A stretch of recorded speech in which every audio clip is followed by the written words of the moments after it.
The 2000s. We had a long list of advancements to look back on this decade. From the fall of the Disney empire due to their own greedy mistakes, rose new competition. For once it wasn't just Disney and a few stragglers. We had Pixar on a generational run, releasing back-to-back bangers, and for the end of the decade, they promised and delivered an emotional powerhouse. Disney may not have had the best decade, going from their consistent box office poison with their hand-drawn films in the early 2000s, to their change to CG in the mid-2000s, which didn't have the best rep, sadly.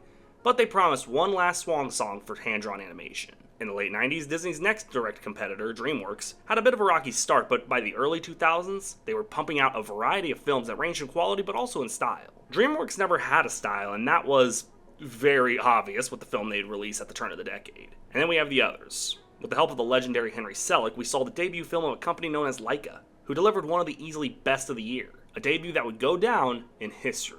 Throughout the mid-2000s, Sony created an animation branch, and while their debut was lackluster, the following two films they would produce are often grouped as underrated, with most people my age remembering the one in 2009 pretty fondly. Oh, and Wes Anderson made quite a fantastic film. To say the least, 2009 was looking to be pivotal.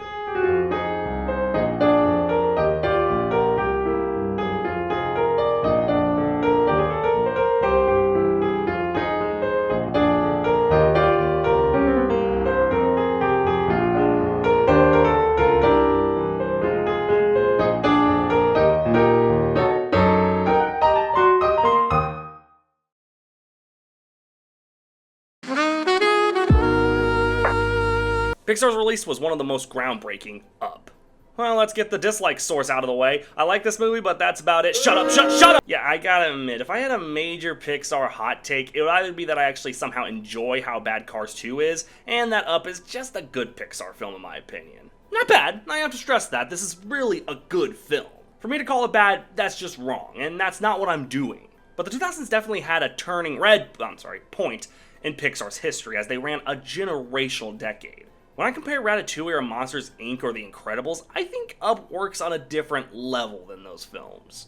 I know pretty much everyone knows the first 15 minutes of this film is heartbreaking beyond belief, as it fits around 70 or 80 years of a life into a short span. And I agree, these 15 minutes are some of Pixar's best. And if it was just these 15 minutes as a short film, I'd argue this is even better. But of course, it follows a cranky old man named Carl Fredricksen, voiced by the late Ed Asner, who's of course grown crotchety and grumpy after losing his lifelong love, Ellie. After an altercation, he's forced to move into a retirement home, his lifelong home with Ellie being taken away from him. Not willing to let that happen, he devises a fucking cartoon had I ever seen it plan, where he straps a bunch of balloons to his house and it goes flying to his dream vacation, Paradise Falls. I'm not going to pretend Pixar movies are the most logical, so I'll skid past the whole balloon thing. He of course meets a Boy Scout named Russell, and along the way meets a rare bird called a snipe. And Doug.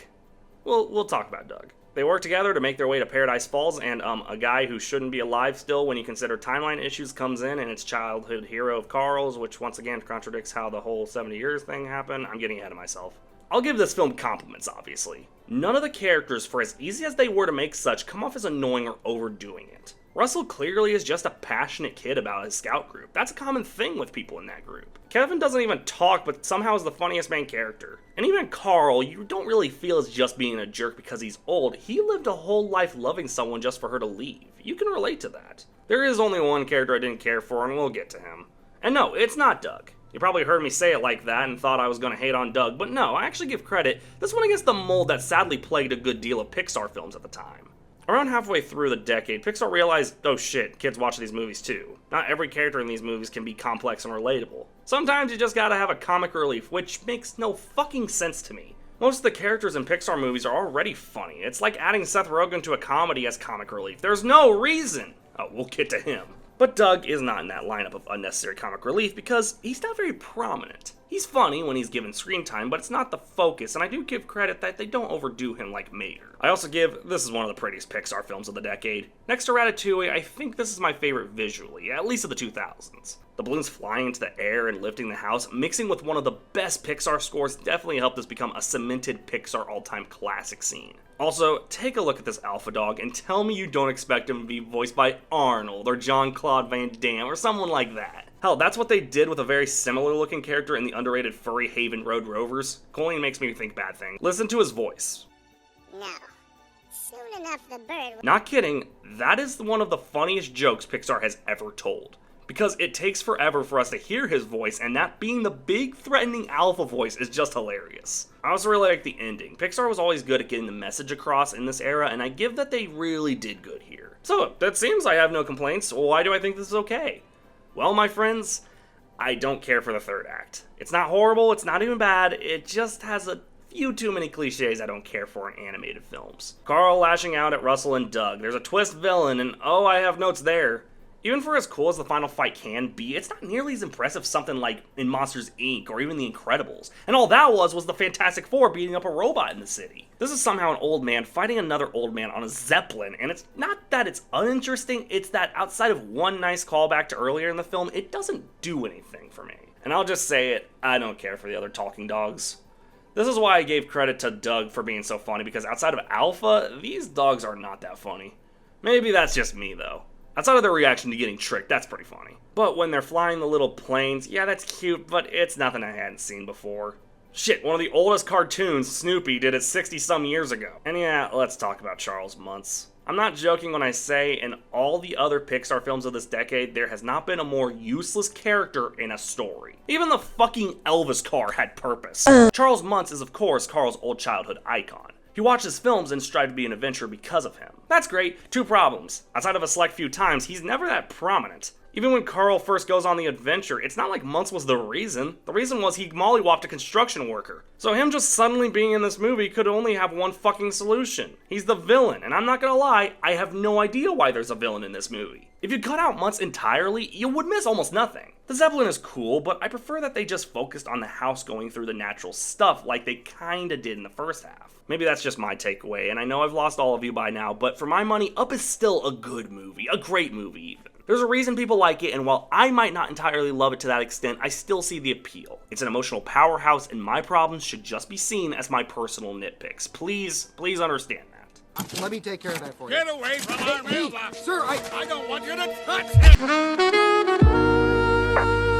So as I mentioned, Disney had a rough go-around with this decade. From movies like Treasure Planet and Atlantis tanking at the box office, to films like Chicken Little in the Wild being not the most well-received. Do people know this film exists? To say the least, it seemed Disney couldn't win. Their successes, like Lilo and Stitch, Meet the Robinsons, and Bolt, were very small successes at the time, and especially in comparison to their empire run in the 90s. Such, they decided to go out with a swan song into hand-drawn animation with Princess and the Frog. This one had a lot of big achievements. It was the first hand-drawn Disney film in 5 years, it was the first to have an African-American princess, yet it followed a pretty old tale of a princess kissing a frog, and that frog turning into a prince. But with an Uno reverse card, yeah, we'll get to that. I can't act like Princess and the Frog is one of my favorite Disney films, but it's pretty dang good. I'd say if this decade didn't have Lilo and Stitch and maybe Meet the Robinsons, this would be my favorite film of the decade. It follows Tiana, who actually isn't a princess, rather, she's working class. Her father, who would absolutely be played by Mahershala Ali in a remake, by the way, teaches her that with hard work and dedication, her dreams can come true. Yeah, the company that plays When You Wish Upon a Star in their opening credits straight up says, sometimes wishing ain't enough, you gotta work hard and keep pushing. I kinda commend Disney for that. Of course, Tiana has a hard time keeping that belief when she sees everyone else in New Orleans getting everything they could want, specifically her childhood friend Charlotte. I'll talk about her soon. She comes across a supposed prince named Naveen who's been turned into a frog by Dr. Facilier,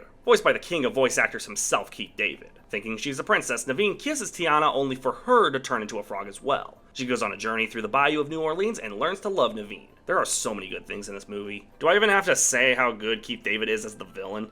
You might as well put David on the voice actor Mount Rushmore next to Rob Paulsen, Kate McCucci. Let me get back to you on that, because Keith David brings it all to the table. He is one of the coolest Disney villains, and I will stand by that. I also give, this is one of those damn near perfect Disney soundtracks. We got Almost There, which not only cleverly mixes animation styles, but it makes me forget Randy Newman did the soundtrack. Down in New Orleans is also pretty great. Friends on the Other Side, dear God. A top 5, fuck it, top 3 Disney villain song. David's vocals with some of the best visuals in a Disney film, period, just makes this song amazing. Dig a Little Deeper is great for Jennifer Lewis's vocals. Ray's Bayou song, okay, that's the one miss. It's not bad, but I also personally like When I'm Human. Lewis, I got next. When I'm myself again, I want just the life I had. A great big party every night. That doesn't sound too bad. A redhead on my left arm, a brunette on my right.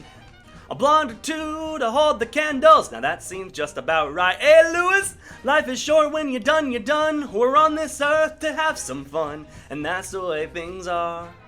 when I'm human. And I'm gonna tear it up like I did before, and that's a royal guarantee. Sorry, ooh, phew. Whenever Lewis tells me, I gotta do it, alright? And you know how I complained about Maximus not being considered amongst the most underrated funny Disney characters? How has Charlotte avoided that conversation? The way she's animated, the way she moves and talks, it's comedic gold. And I give credit, a worse Disney film would have made her and her dad villains, and I'm glad they don't. Yes, Charlotte's a spoiled brat, but she also cares about Tiana, clearly. It isn't just a one-sided expecting reward relationship either. I buy these two as childhood friends. But okay, I got my problems with it. Naveen is not interesting. His story of being cut off by his parents isn't that great, and his name reminds me of that fucking Skyrim NPC I hate. Do you get to the Cloud District very often? Don't make me quick save on that ass! Also, most of the side characters aren't that great either. Lewis has a great voice, but his whole deal is that he wants to be a human and not a gator because he loves jazz. That's fine and really emphasizes the New Orleans jazz thing, but he's not that funny. And Ray, God bless Jim Cummings. It seems I'm always bitching about him on this show, but Ray is not that great either. His whole joke is that he believes the love of his life is a star far away. Okay. I just watched someone be there when his wife of 70 or 80 years died, so I'm sorry. This romance ain't doing nothing for me. Even his death scene just comes off as comical. I don't know, man. The only side character I liked was Mama Odie. She's voiced by Jennifer Lewis, and I promised I'd never insult Jennifer Lewis. Actually, the entire of the middle of the film isn't that great outside of some good visuals during the songs. Most of them. But still, I really do enjoy this one. It's a great time capsule and a great send-off for Disney's hand-drawn animation legacy. How old did you say you were? I'm 6.5. Well, I waited this long. No. I've talked about this one like 5 times this year. I don't care for it. It has some good scenes, but it's another animated film where Jim Carrey's mere existence somehow deflates it. Get real. Okay, so if Disney and Pixar are the people who always bring the mac and cheese and turkey everyone eats up at that Thanksgiving dinner, DreamWorks is the uncle who comes in like 5 hours late, already drunk somehow, and says, What is that, ratatouille? I give credit, it was always hard to predict DreamWorks' outcome. They made their statement, and to end the decade, they have Monsters vs. Aliens, one of their weirdest films easily. Whenever I bring up the argument that DreamWorks has gone through an identity crisis in the late 2000s, this and B-Movie are the ones I always bring up. Monsters vs. Aliens is such a weird concept. It follows a bride-to-be, Susan, voiced by Reese Witherspoon, doing hentai. As a meteor hits her, she doesn't die, and she starts growing to an enormous size. This started the growth fetish thing, huh? She's captured by the government after her father, of all people, calls them in one of the funniest ways possible. It be the government. And she meets her fellow monsters. The missing link is voiced by the closest second place to funniest deep voice since Patrick Warburton, Will Arnett. Dr. Cockroach, who's voiced by Dr. House himself, Hugh Laurie, no joke. I always forget he's British, guess I gotta add him to the exclusive list of cool British people. And Bob, a gelatinous blob voiced by Seth Rogen. Oh wait, is that a... This film is not one of the most complex, but I give credit. Like B-Movie, it's dumb, but it's a fun dumb. The concept of monsters fighting aliens is so cliche, I barely have the words to say. There's no deep themes like the last 2 films, there's nothing big to study, other than Derek being a 2-timing selfish jerk! Paul Rudd is specifically in this film so Bob can do this, and I can totally buy that. Bob is funny. I like the funny Seth Rogen blob. The fighting's good? I really don't know. I feel silly going from complex themes and emotions for the other 2 films and then... So, Wes Anderson, a very well-known filmmaker, released Fantastic Mr. Fox, my second favorite stop-motion film of all time. What's my favorite? Well, we'll get to it later. Fantastic Mr. Fox is a great film. It follows a fox who's used to the life of thrill and danger, stealing from dangerous people to keep him and his practically glowing wife fed. Of course, when Mrs. Fox reveals she's pregnant, Mr. Fox has to consider giving up the life of thrill and settles for a normal job. That is, until he catches wind of a trio of farmer tycoons he plans to heist from with the help of his new friends and even his son Ash, who is the cutest damn thing I've ever seen. Goddamn, I love this character. And no, not in that way. Don't you dare, okay? It's a child. What the fuck's wrong with you? If he was just grown up and turned out to be Nick Wilde, yeah, we'd be good. There really is no film that looks like this. Other than the other Wes Anderson stop-motion film, I guess. Fantastic Mr. Fox has a very, and I really mean this in a good way, unsettling vibe to its animation. It's both ugly but also pleasant to look at, which is exactly how I describe Grand Budapest Hotel, Anderson's best film, Talk to the Wall. The characters are also very human. You get what I'm saying. The feelings they go through feel very much as human as it gets. Like Ash and Christopherson fighting, Ash being mean, making Christopherson cry, but then Ash turns on this train set and they just watch the train. That's really nice, and it's a good way to show, despite them being literal foxes, they can show those human emotions. Speaking of foxes, this is the first time you'll ever hear me say, none of these furry characters do anything for me. Well, Mrs. Fox, no, she's voiced by Meryl Streep, instant rejection. It's also a pretty funny film in the same way most Anderson films are funny. It's weird and out there and just great. There's really a lot to study, but it's not my favorite stop-motion film of all time. And I'm going to do something about it.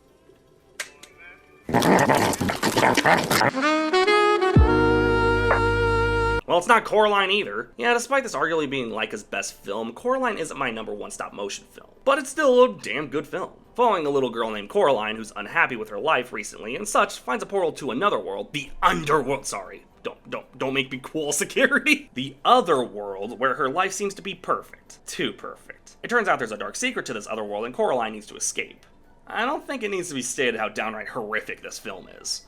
Henry Selick, the director of Nightmare Before Christmas, was behind this one, and you can tell a lot of stylistic choices clearly reflect that dark and gothic vibe. I also give Coraline isn't just a one-note brat, she does have a lot of personality, and you relate with her not being a fan of her parents being so busy. The father just makes me laugh by existing. As someone whose father works swing shift right now, I relate. Also, the characters, both in the normal and other world, are very unique. Each character in the other world have interesting parallels to characters in the normal world. Whether it be simple parallels like just having buttons for eyes, we are not having that conversation.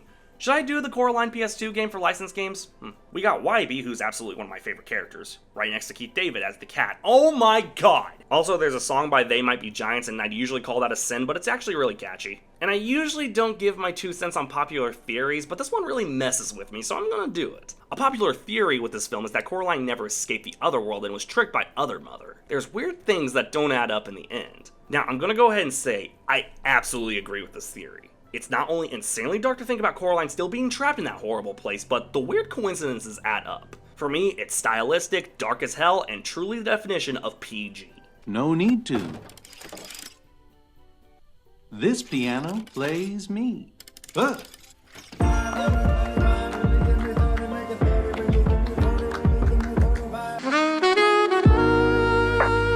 Blue Sky gave us Ice Age 3. This was at the point where Blue Sky pretty much said, fuck it, Alpha and Omega will do it in 7 years. Just do dinosaurs. Except for this case, it makes sense. It follows the herd as Ellie's about to have her and Manny's baby. This sadly lines up right with Sid fucking up and getting taken to the the dinosaur world, where the gang meets Buck, the greatest thing in any of these Ice Age sequels, who guides them through the treacherous world. I give credit, the dinosaur world is very unique. It's not just, ooh, ice. They do play around with the setting. I give Sid is probably at his funniest in this. In the past, he ranged from annoying to getting light chuckles, but he gets solid laughs this time. The plant scene probably invented vor fetishes.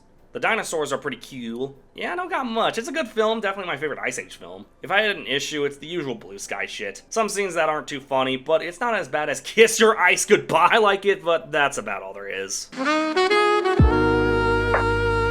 is a creepy-ass film that kinda has one of the roughest stories of the year.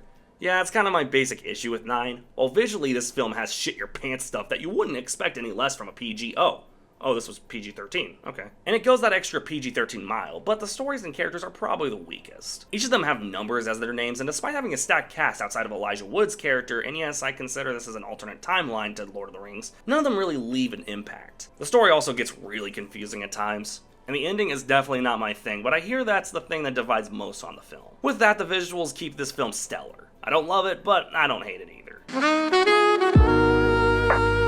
Yeah, because I couldn't get Rabbids Invasion in time for Licensed Game 6, Valen Toons told me about a show called Bunny Maloney. And to make up for the lack of Rabbids Invasion, I'll talk about it now. It's a one-season French animated show with some really nice style choices, some really funny stuff going on. I gotta say, it's one of the weird projects out there, and I definitely want to dedicate a whole video sometime to it. Probably not anytime soon, if y'all could see my February schedule.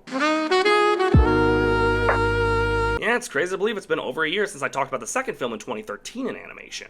The show has definitely come a long way since then. The film follows a young inventor named Flint Lockwood as he kind of struggles with the whole invention thing as his creations either blow up in his face or get him laughed at. Of course, seeing his town of Swallow Falls is literally colorless, he thinks to invent a food machine that can literally make food rain from the sky. Of course, even though it seems the invention finally works out, there is a dark side to it, and with the help of news reporter Sam Sparks, which yes, what in the Marvel name is that, and his family, they all go to stop the Flimsdim Defer.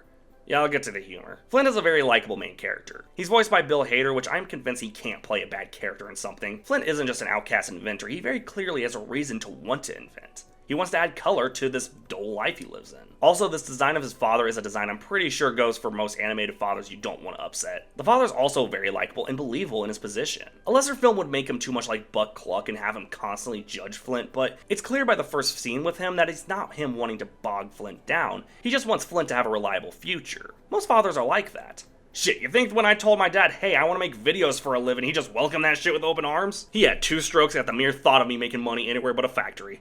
I joke.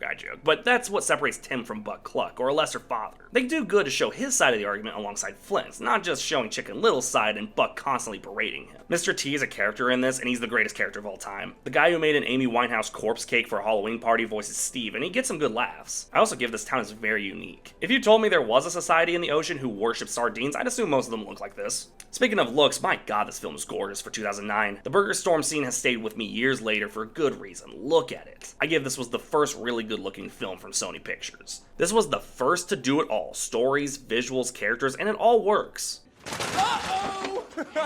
Okay, 90% of it works. Yeah, so I usually associate 90% of this film to be really good, some of the earliest best work from SPA. And it's still great, but even when I was younger, I picked up on certain things I really didn't care for. This is still an amazing film, but I do have my issues. One, I think the humor is sort of 80-20. What I mean is, 80% of the time it's funny and gets good laughs, and then other times... Even Steve is throwing chocolate snowballs. Oh. Yeah, so like most Phil Lord and Christopher Miller films, when the film is funny, it's funny and gets hard laughs. But there are the moments Lord and Miller kind of just remember, oh yeah, kids are watching this, and I'm sorry, Sam Sparks ain't my thing. She's voiced by Anna Faris, who's most of the time pretty funny. But I think the problem is Sam Sparks is the only character in this entire film that genuinely felt built around the voice who plays her. She's kind of awkward and nerdy and soft-spoken, and yeah, I'm immediately thinking of Anna Faris just saying that. I like Anna Faris, I think she's funny, but I don't think Sam, for the most part, gets the same sentiment. She has a few funny moments, but she felt like the millennial humor character, and as someone who associates Lord and Miller Productions as being able to mix it up humor-wise, she's the one character that isn't bad, and I give her backstory being so similar to Flint's was pretty cool, but I just don't get into her as a character. Alongside Baby Brent. Andy Samberg is one of those voices I kind of put on the same level as Awkwafina. He can be funny, Hotel Transylvania is a horrible example, I don't know why I even brought that up, but he needs good writing. The Chicken Brent stuff was pretty funny though. Okay, enough bitching, I really do love this movie, it's probably one of my favorites of the year and I have no problem saying that. While I also grew up with films like Open Season and such, this is the one that stuck with me and I never wavered on my good thoughts on. Flying car! I've talked about this film before and I swear people forget it exists. Planet 51 is definitely the most mixed film of the year. On one hand, I think the humor really works at times, and I give this as one of the first times I actively laughed at Dwayne Johnson's performance. On the other hand, it's very much a generic alien plot and doesn't really offer much outside of that. Okay, before we get ahead of ourselves, the film follows Lim, an alien who lives in a society where the fucking Beatles run the world, I guess. What am I talking about? That's the society I live in. He has a normal life, a big promotion coming his way, and a girl who is not into him at all, but come on, she can be interesting. She's voiced by Jessica Biel, she's done. Of course, Lim's life comes crashing down when an astronaut named Captain Baker visits the planet only to find an alien life that was affected by Woodstock. Oh dear God! That leads to Woodstock 99, and trust me, nobody wants that. So, Lim, his buddy Skiff, and Jessica Biel all team up to get Baker home. So the good stuff first. Dwayne Johnson is very funny as the astronaut. I usually think of Crypto when I think of his voice acting, but he is very funny and his delivery mostly works. Just like Skiff's, who's voiced by the human representation of the early 2000s, Sean William Scott. He's very funny in this because I know 2 people who act just like him. Oh wait, Skiff has a reliable job, couldn't be my roommates. I'm joking. I joked about the 70s ass setting, but I give it's very creative, taking such heavy inspiration from the nuclear family vibe. So far, only this and Fallout 3 have done that perfectly. I want to do Fallout videos, Season 2 better cook. Also, the entirety of the military begs the question how we haven't conquered these idiots yet. I think the setting and some of the characters really pulled this one together because the others, Lim isn't that interesting, and look at that, he's voiced by Justin Long. You need to stop voice acting, brother. Don't you have a horror movie to die in? Tusk? I'll check it out. Jessica Biel plays a character and I hate it. She is the definition of cookie-cutter love interest. There's nothing to her personality, there's nothing to her other than love interest, which makes her the perfect fit for Jessica Biel. Other than that, I don't have that many things that anger me about it. I think it's a fine animated film, it certainly is generic, but I don't think it's worth whatever this score is. Smash. No! Hey guys, so as I was downloading the files I needed for this video, I looked through the files I already had for 2009, whether I use them in past videos or whatever, and it turns out I forgot Astro Boy. I didn't write a segment for Astro Boy at all, and this is Tuesday, December 2nd. This video comes out on the 5th. So I'm just gonna give, I guess, my quick thoughts. It's alright. I didn't really, like, think much of it when I first watched it. It's good. I'll just go ahead and say I like it, but it isn't one of those films I look back on or anything, so, sorry, I didn't even realize I forgot. I cannot believe, of all the films I've talked about for this video, I forgot Astro Boy, so I'm sorry. Cartoon Saloon, haven't talked about them in a while. Was it 2020? I can't remember the last time I've mentioned them. If so, that's been 10 damn months ago. Oh well, The Secret of Kells is in fact my favorite Cartoon Saloon film. It follows a young boy in a medieval outpost under siege from a barbarian raid, beckoned into an adventure when an illuminator arrives with a book that brims with secretive powers. I always like that Cartoon Saloon doesn't push away from tough subject matter. While it's not as real as the topics in Breadwinner, you can definitely look at the barbarian raids and say, don't see that on Animal Planet! Visually, I think this might be next to Wolfwalkers as Cartoon Saloon's best looking film. I always give Cartoon Saloon always had good visuals that you couldn't get anywhere else. When I barely have any debates on a film, you know it's good. But there is one more film we've yet to talk about. So, remember how I said Fantastic Mr. Fox is my second favorite stop motion film? My number one is Mary and Max. This is from Adam Elliott, the guy behind Harvey Crumpet and more recently Memoir of a Snail, and I've talked about my love for this guy's work in the past. This is one of my favorite animated films, and the fact it doesn't get talked about is just not right. The film follows a man with Asperger's named Max writing to his pen pal Mary, a little girl who just wants a friend. First things first, apart from Elliott's other films, there aren't a lot of films that capture this kind of style. On top of that, I should mention who Max is voiced by. I'll let you listen first. Do not worry about not smiling. My mouth hardly ever smiles. That is the voice of legendary actor Philip Seymour Hoffman, who of course is known for such films as The Master, Capote, and The Hunger Games. And somehow, I believe this is his best film. I don't know how to say it, but they really go all out with this guy's performance. I don't have Asperger's, so I won't comment on my thoughts on how they represent it here. Honestly, this film just has that unforgiving and brutal take I think most of us need to see more. Nowadays, a film like this would pull its punches and try to talk down to people, but it doesn't do that. It's brutal, it's honest, it's heartbreaking.